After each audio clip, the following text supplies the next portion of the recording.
Typical of a Codemasters game, you're treated to some top-notch presentation.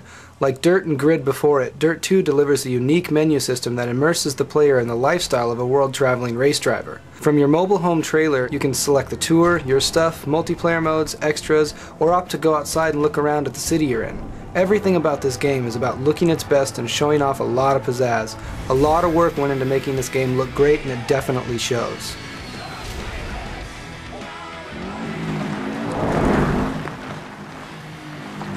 Codemasters seem to continually raise the bar for visuals in their games. Grid and the original Dirt both look fantastic even by today's standards, but this seems to look even better. Environment textures look much nicer, the cars look excellent inside and out, and all damage is very accurately modeled. Vehicle interiors are faithfully recreated and can even be dressed up with items like hanging fuzzy dice or a dashboard hula dancer.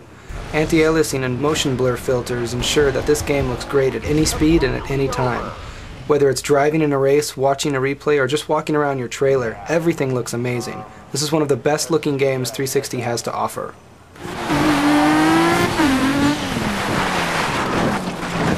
Dirt 2 has some of the best sound design I've come across. It gives a deep and immersive feel to the game, especially when you're playing it through a powerful 5.1 surround sound system.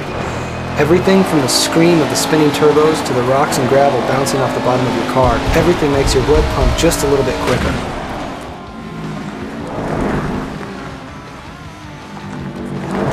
Dirt 2 has several modes of off-road action. There are classic rally races, solo lap and point-to-point races, truck and buggy races, and some fun new event types like Domination and Gatecrasher.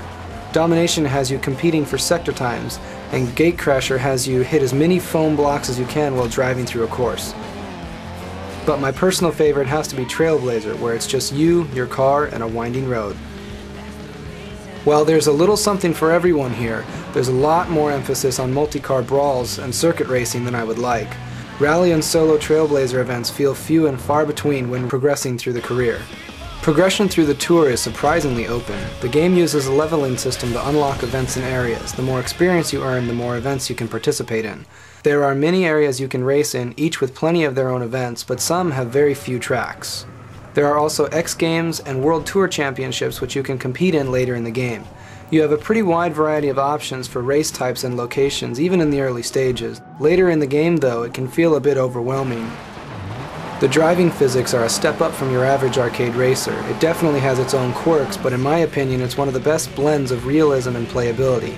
Anyone familiar with previous games Dirt and Grid will feel right at home. The cars feel loose and agile, but never completely out of control. The game requires smooth throttle control and rewards a light and precise touch rather than blunt, uncontrolled speed.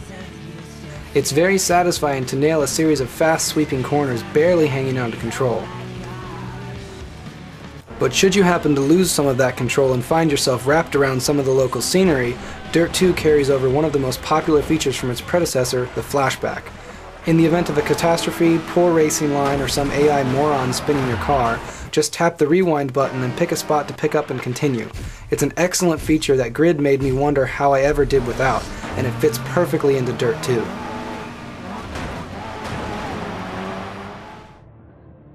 The original Dirt had a sparse and empty feeling online mode. It was limited to point-to-point races in which real-time time gaps were compared.